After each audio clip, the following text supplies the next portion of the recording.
This is Inspirational Women, a weekly series shining the spotlight on female trailblazers making a true difference in our community. Once again, here is Kate Daniels. Judith Hightower is a mighty woman, a retired Seattle Municipal Court Judge, where she served for 25 years on the bench. She was the second elected and longest-serving African-American female judge in the state. Justice is a core value for her being, and she joins us to share some of her life story, encouragement for other young women, and particularly women of color. Good morning, Judy Hightower. Good morning, Kate. You know, I have to say, we've been trying to get together to have a conversation for weeks and weeks now, and here we are finally, face to face, eye to eye, to talk about, well, life. I mean, this was going to start as a conversation perhaps about Black History Month, and now we're into Women's History Month, so we'll blend the two, and who knows where this conversation can lead, because I really am in awe of who you are, what you've done with your life, and, you know, really what you have meant in this community and will continue to, even during lots of turmoil that's going on. But let's kind of go back to roots. Let's go back to what's gone on for you. You're from Seattle. This is your home for all your life, right? That's right. Born and raised, oldest of five. My father's from Texas. My mother's from the Atlanta, Georgia area. They met here, in the 40s and stayed. My mom was a Rosie Riveter, one of the black Rosie Riveters, right, that you don't hear about. Right. No, we don't. Mm-hmm. Wow. And I'm a cradle Catholic. My mother converted when she married my father because he didn't practice, but they, in the old school, they believed in that. So, I grew up in Rainier Vista Projects until I was 16. We finally got a house when I was 16. I went to Catholic Elementary School, St. Edward's. I went to Immaculate High School, which is all-girls high school, taught by Holy Name nuns who are basically social justice-oriented community. And then I married and had a son and worked in a bank and eventually went to college so I could get paid with the trainees I was training were getting paid, right? Yeah. But then I didn't like that. I didn't like the business school. So I floated around, and one day a professor asked me, had I considered law school? And I said no, and I considered it, and I decided to do that. And it turned out I loved it. And as I was practicing as a public defender, and I'm skipping a lot in here, but that's okay, I looked at what was happening, and I got tired of seeing people set up to fail. And they primarily black males. And let me back up. Growing up in the project, and when I was in the undergraduate school, I started volunteering for the American Friends Service Committee. I was introduced to the anti-apartheid movement. I had no idea that was going on in Southern Africa. I was shocked that we would support a country that treated people the way they did. Yes. And so I started doing that work. So I didn't know what I was going to do. And when the professor asked me about law school, I thought, well, yeah, because when I was doing anti-apartheid work, we went to Monroe Penitentiary, and I saw all these guys that I grew up with. I'm like, they weren't bad people. I'm like, what are you doing in here? And back then, of course, it was drugs. We're talking about the 70s, right? Mm-hmm. So I thought, yeah, I can go to law school. And it turned out I loved it, as I said. And then when I saw people being accepted fail, people were getting $500 fines for driving without a license when they were driving to work. They would get these fines. They couldn't pay the fines. They'd be put in jail. They'd lose their job. And the cycle would begin over and over. Women who had no child care to come to court because they drove without their license or they stole some food or whatever. And then they missed court because they had no child care. And then they'd get a bench warrant and then they'd end up in jail. I mean, on and on and on. And I thought, I just felt like people of color, working people, and women were constantly set up to fail, and that I could do better because I understood. And what I learned later, I really thought these judges were just, awful. But then what I learned once I became a judge, of course, is that they're really well-meaning people, but they didn't have the background. They didn't have the experience. Do you know what I'm saying? Yes. And so I knew that I did, and I thought I could do better. And that's why I sought the bench. And that's a whole nother story, how I actually had to get there. And I think that is a really interesting one. Yes, I'll skip what happened was I applied. I learned that you had, they had this merit committee, and I didn't meet their criteria because I didn't go to all the right, organizations, and I wasn't in all the bar things. And there's a reason for that I just won't go into now because my story is really long and convoluted. So I would never get recommended. And so then someone told me, well, it's very political and they want to make sure you can be elected. I said, oh, yeah, I can do that because I was born and raised here. I worked in banking for years. I knew a lot of people, and I've been a Girl Scout from brownies through adulthood. I was a Girl Scout leader. I was in CNYO. I was in a singing group. So I knew people all over the city, right? Yes. Naive me. And so what happened is they appointed some women, and we were tired of training these people who were nice people, I'm sure, but, never had practiced in that court, never had practiced criminal law. So I ran. I ran on like a shoestring budget with only short time. See, October. I think I filed the beginning of October, and I don't know when. Anyway, it was a short thing because it was an appointment. Mm-hmm. It was only a few weeks, maybe 5, 6 weeks or something like that. And I ended up getting, and we just ran a grassroots campaign. I had $2,000, right? And so I got like 5,000 votes. It's just in the city, Yes. Back then you didn't need that many. I got 5,000 votes behind the person who'd been appointed in the open seat in a field of 5. And so those powers that be were shocked that I could garner that many votes. So that got me an interview. And in the interview, there were 4 seats. I knew that the only Asian American woman, because there were no Asian women judges, period, on the bench. I knew she would get one of those seats, one of the 2 seats. A long process, long story short, I'm going to skip ahead. So I did not get the appointment. And so shortly thereafter, there was another judge who withdrew. Well, she'd been an incumbent for many years. She's a wonderful judge. She had a lot of support. Nobody would run against her, right? The last day of filing, 5 minutes before the closing on the last day, her husband filed in her seat. Then that following Monday, she withdrew. So filing was closed, right? Mm-hmm. So he was de facto the judge in that seat for the election. So people were up in arms. I started getting these phone calls. So what are you going to do? I'm like, what do you mean? What am I going to do? Because at that point, I decided, okay, I'll play your game. I'll go to the bar. I'll do this. I'll do that. And I was doing other things. I was doing social justice stuff with the National Conference of Black Lawyers. We did things like helping parents grieve back then, again, the 80s, black students were getting suspended disproportionately. Mm-hmm. And so we were helping parents learn how to grieve that process. Things like that, the Selmy and Domingo, their death and what happened with the county workers. Those are the kind of things we were doing. We were doing social justice work. So that didn't count. Yeah, it didn't count. So I got this call, and I can say this now. I never shared this, in the past until this person passed away. Mm-hmm. But I was getting all these calls, and I'm going, nah, I don't know what you want me to do. And I finally get a call from Julie Emery, who was the Times beat reporter at the time for the county. And I'd been in municipal court, superior court, juvenile court. Now I was a supervisor back in Seattle Municipal Court. She called me up, and she said, I think you'll be a really good judge and you should file. I said, oh, okay. So I walked up to the Records and Election and said, I want to file. They didn't know what to do. It was hilarious. They have no idea what to do. And so I ended up filing, and I was not going to be on the primary ballot. I was not going to be on the primary ballot, nor was I going to be in the voters' pamphlet.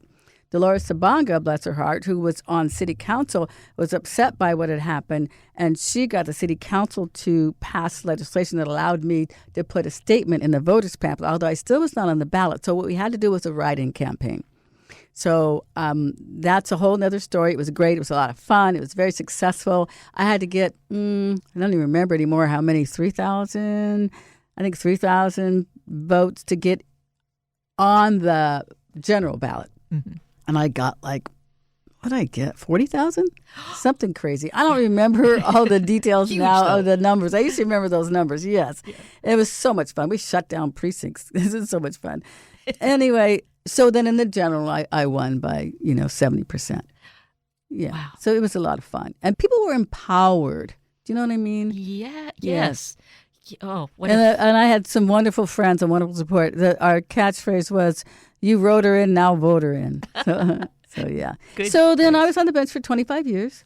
Mm-hmm. I retired in 2016, I think it was. It's been a while now. Wow, it has. Yeah. Yes. And since then, I continued to, I pro tem for a while until the pandemic. They don't need me that much anymore. I've always stayed active. I am on the YWCA's People of Color Advisory Committee, and every year we do what was called the Stand Against Racism. The Y, like everybody else, is folding and renaming things. I don't even remember the new name, Justice for Just Us or something. I don't remember. And what we addressed is the impact of racism in our systems. And brought in people who are experts in those systems to talk about what's going on and some ideas about what you can do and give people resources. So we've looked at the education system, the medical system, the legal system. Last year it was environmental justice, and this year it's immigration. And it's in April, and it's going to be, I think it's Zoom. Oh, so, and this is something that the public Oh, yeah, absolutely. Yes. Absolutely. Go to the YWCA website and get the information. Okay. Yeah. I don't know that we've posted it yet. We might have, but yeah. And it's free. Oh, even better these days, right? Yeah. Something that's free and Yeah. that has the potential to get us engaged. Absolutely. To make a difference. Yes. Because in these times, Yes. it takes all of us to be engaged. Absolutely. Right. Absolutely. And maybe that invite that you're making, I was thinking as you shared your really incredible story of growing up in the Seattle area, that I'm sure you had mentors that got you into schools along the way. Yes, I forgot. I don't know if I skipped that part about when I got to the University of Washington eventually. I had a full ride scholarship to Western. I was going to be a teacher. And then I didn't go because back in those days, if a woman was married, you couldn't get your scholarship. So I got married. So I had, doing anti-apartheid work, I had gone up to Monroe. Did I talk about this? You mentioned in Monroe, yes. Okay, and saw the friends that I'd grown up with, and I was just, shocked to see them there. So I was floating around the University of Washington. I was going to go to business school to go back to work in the bank, and I decided I hated it. First class was economics, and they said, economics determines the distribution of resources in this, environment, but we're not concerned with that. We're only concerned with profit. And I'm like, ooh. So I started floating around and doing what I loved, which is language and literature. So I was working on a degree in comparative literature in the Spanish language. And one of my professors, Professor Leroy Suroff, who taught comparative history of ideas in literature. And he came to me one day in my junior year when I had no idea what I was going to do now and asked me if I had considered law school. And no. So I did. And I said, okay, I can do that. Yeah. And it turned out I loved it. Mm-hmm. I just loved it. Yeah. And see, this is where I'm going to draw the parallel between someone saying, oh, you'd be good at this. Have you considered it? Right. And you're giving us this opportunity to come to the YMCA's conference in April. Here's the invite. YWCA. YWCA. I'm sorry. Yes, it's the of course. Women. YWCA. Yeah. Yes, women. It's about empowering women and eliminating racism. That's what their mission was. I hope it still is. Yes. Yeah. Yeah. Mm-hmm. So there's such power, isn't there, in someone seeing potential in you and encouraging you and helping you to move on, just as with the running for the position of a judge and the columnist from the Seattle Times. That's right. Right. And, when I decided to run, basically I called 10 friends and said, this is what I want to do. Will you do it with me? 10 people who I knew would go to the wall with me, and they did. Yeah. Yeah. So many people in my life. I have my nun friend that I hiked with that, taught me literature in high school that we've become great friends. And she's like in her 90s now. We're still friends. And, encourage and support each other. Yeah, isn't So, that yeah. beautiful? That long friendship. Yes. I guess maybe you don't hike so much anymore. Not anymore. I lost that years ago. Unfortunately, that was a really, that's part of that spiritual connection, getting out there in the wilderness, in the backcountry. We used to take, 2 weeks, loops, 10-mile loops, maybe a week. They did 2 weeks. I only did a week. And to see this creation, this Stunning. this planet that we Yes. live on, and how it is such a gift to us. Yes. It blesses us in so many ways. Kate, I walk in the mornings, and my walking partner and I, we walk Lake Washington. We were doing 6 miles, but then, we've cut down to 3 given injuries. But seeing the eagles, just realizing what a blessing it is to live in this state. Yes. Much less this country. And I know there's amazing things all around the world. I've seen a little bit of the world, but not half of what I need to. But here, it's incredible what we have here. So, yes. And it just reminds us, I think, of how, well, it ought to remind us, I have to remind myself, of how we are part of this nature and not take it for granted, which so often happens, but it's just one planet, and if we are not taking care of it. And she's very upset with us now. Look at floods, fires, hurricanes, tornadoes, earthquakes. The volcanoes are erupting, yes. right? I mean, on Hawaii, but I think Mount Adams. Right here, I've heard that there's rumblings with it. Yeah. She's very unhappy with us. The oceans, what we've destroyed, it just blows me away. And what really bothers me is, I don't know if people don't understand it or don't care. People who still throw garbage in the street out of their cars. I don't get it. I know. Yeah. It's one of those bang my head type of things. I had, my grandson comes over with his crew sometimes, and I always find these kids. I found a aluminum can in the food waste. I told my grandson, I said, you know better. You need to school your friends. I can't believe they don't know better. Do you know what I mean? Yes. Yeah. Yes, that awareness. And that's rather shocking because I think of my niece and nephew when they were in school. That really was something they taught their parents. Right. Like, this is what we do. So I'm not sure where the disconnect, or maybe they're feeling disheartened that what's the use. I sometimes hear people say that, which is really gut-wrenching, heartbreaking. Yes. Well, I've been told by somebody who worked at EPA that, what you're doing doesn't really make a difference. The only thing that really makes a difference is the emissions. So then you're like, why am I doing this? Then other people claim that, when it goes there, it all goes in the same place. I don't separate it. I don't believe that. Yeah. But and then what? It goes on a barge in the middle of the ocean, or what? It's a challenge. It is a challenge. But we still need to really do what we know is right. Yes. Yeah. And not cut down all the trees in the rainforest. like that. Or look, in this new administration, what are they talking about doing? Opening up the oil, yes. They're going to start drilling for oil, opening up places that were reserved. Old growth forests, they want to cut that stuff down. They want to decimate the environment, basically. That's what it'll do, yes. Yeah. And then on top of all the wildfires that have been raging. There you go. I forgot about those. How that's just been incredible devastation. Yep. And cutting back FEMA. Cutting back what helps those people rebuild, cutting back whatever it is, and I think that was in FEMA, that has people be ready to fight the fires? Oh yes, all the forestry. Yeah. Well, and it would be beyond forestry, but yes, right. Forestry department has been really gutted to a great degree. Yes. Okay, wait a minute. Here's one. Medicaid.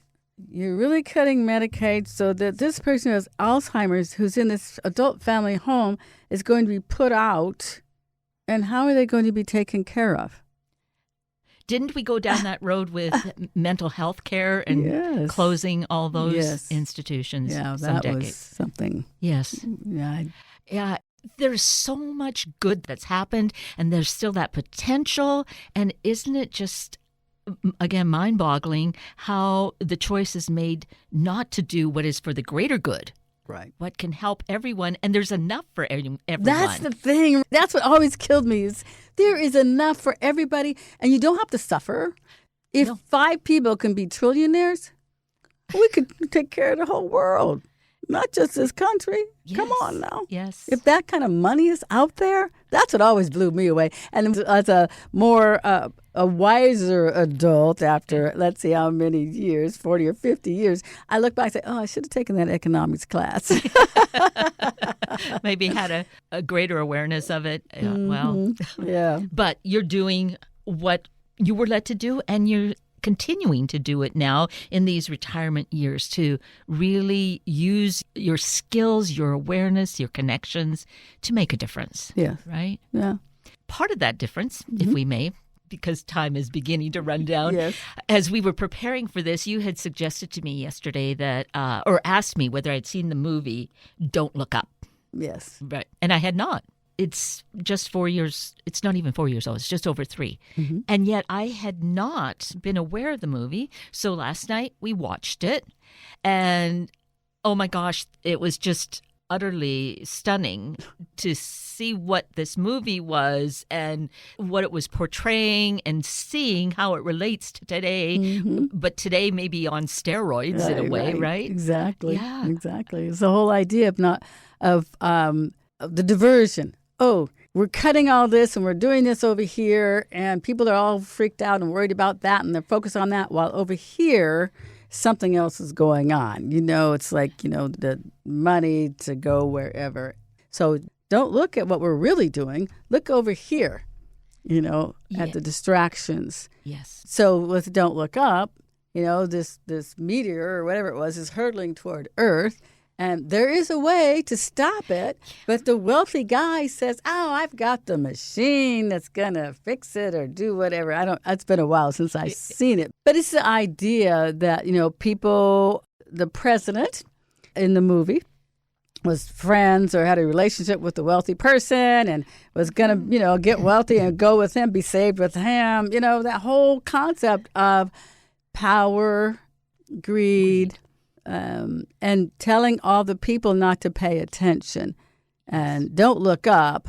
Yeah. Because there's nothing to see, really. Yeah. And in the end, of course, well, I don't know if I should tell the end. I don't want your listeners to, if they haven't seen the movie, they need to see the movie. Yeah, to see how it might end. So maybe we'll just leave and in the end, well. You need to see it. Yes. I am. Catastrophic, we'll say that. Yes. Yes, exactly. Yes. I'm grateful that you suggested I watch it because we realize that there are many people who have this awareness, and to see it kind of blatantly on the screen saying, look what's going on. Right. Think. Yeah, we're screaming at people. Yes, look at this. Pay attention. Be woke. Don't buy into that no woke meme. Yeah. Be vigilant. Pay attention. Act. Yeah. Right. Yes. Exactly. And I really like to look at what is the greater good. Again, there was the potential, what we could do for everyone. Why does it get so collapsed into just a few, which it still is, just a few wanting to control everything? Where that leads, I mean... Well, you know what? I have you ever seen that series Lucifer? Oh, I saw some of it. I refused to watch it when it first came out. Who wants to watch a show about the devil? What is that about? I started watching it. I really enjoyed it. Mm-hmm. And, Lucifer is like, he was a fallen angel, right? He was an angel. Mm-hmm. Yeah. And so here on earth, he's kind of feeling some of that humanity, It's a very interesting series. But part of that is... what is evil? What people say there's no such thing as a devil. There's no such thing as good. Okay, let's talk about the greed, power, pride, envy, all those things. If you go down that road, right? Yes. To me, that's evil because that turns you away from humanity. That makes you completely self-centered, self-focused. And that doesn't mean you don't take care of your own close people, but, you don't care about what happens to the rest of us, right? Because you want all this. And the rest of it, it's either don't care about them or it's, you're on your own. You figure it out. I did it. I could do it. You could do it if you want. Now pull yourself up by the bootstraps. yeah. What bootstraps? Yes.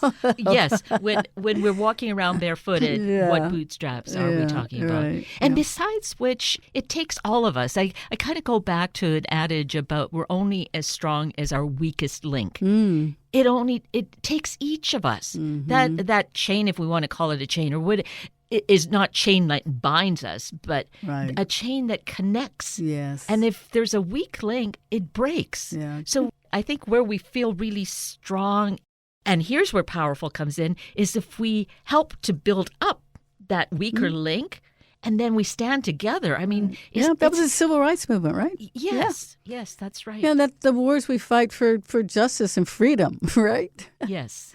Not for dictators. No. Who somehow, though, march in at some point and turn the tables around, the kind of gaslighting. Oh, no, we didn't do that. Right. They did it to us. I guess that have we not seen that with Ukraine and Russia? Yes. Oh, no, Ukraine attacked Russia. Right. That's amazing. Yeah. It's like kind of the don't look up. It's not really there. There it is. No. Yeah. So there is power in looking at some of these movies. Yeah, some might be for entertainment purposes, but those that have a message for us, really, we need to pay attention. And then we see that there is a connection, a collegiality maybe with each other to support. And because if we go to sleep on this, no one does anything, then there's another quote saying of, all it takes for evil to take over is for one good person to do nothing. That gives me hope that when we know what the right thing is, that we have to act, right? That's right. And you have acted, and you continue to act. You continue I try. I'm not doing as much. Sometimes I feel like I need to do more. Right now, I'm mostly acting, in my little narrow community, but, I have people that need help that I help. So it's taking up more time. Yeah. There as opposed to being really out there in the world. But as I say, I know I am paying attention. I am being vigilant. I am talking to people and speaking out where it needs to be addressed and, challenging where it needs to be challenged and waiting for the call. When I ran, I felt like I was called. I was called to the bench. Yeah. Right? That's how I feel about this. And there's, and the same with the anti-apartheid movement that I was engaged in. I remember just being shocked, and I had to act. I really believe, and I could be wrong, Kate. I know I'm not wrong. Yeah. I believe if people are truly educated, I mean, truly to the truth. I believe in the truth. If people really know and understand what's happening in our world, then they will do the right thing. I mean, maybe I'm Pollyanna naive. I don't know. But I'm right there with you. I believe that, yeah. And that's why our news is so important. And that's why the first thing they try to take over is the news, right? Yeah. And listen to a variety of sources. Absolutely. Yeah. I do try to listen to the alternatives. I do. Sure. I can understand. Yeah. So be involved. And again, as you were mentioning about the YWCA April event. Check that out. We just go to the YWCA. It's usually the last Friday in April, and I'm sorry, I should have had that information with me, but again, the YWCA's website, King Snohomish County, it will be there. Okay. It should be very interesting and informative. That's the invitation is there. It's for us to then accept and get involved, right? Yes. Thank you. Well, Judy Hightower, it's been so wonderful to have you here to have I feel a good conversation. I know there's more that we could have done, but again, radio time limits us. But this, I feel, has at least been stimulating. I trust it's stimulating to others. So thank you for who you are and all that you do. No, thank you. I appreciate you. I appreciate your being here to hear these important stories highlighting Women's History Month. Please check the station's website for the podcasts for more information about these guests, and please share the stories with your family and friends. I'm Kate Daniels. If you'd like to connect with me, please send me an email at katedaniels@hubbardradio.com, and have a wonderful day. Thank you for listening to Inspirational Women. Tune in every Sunday morning at this time to hear about those truly empowering the Northwest community, all for the greater good. Sunday Morning Magazine and Inspirational Women are a public service of Hubbard Radio Seattle.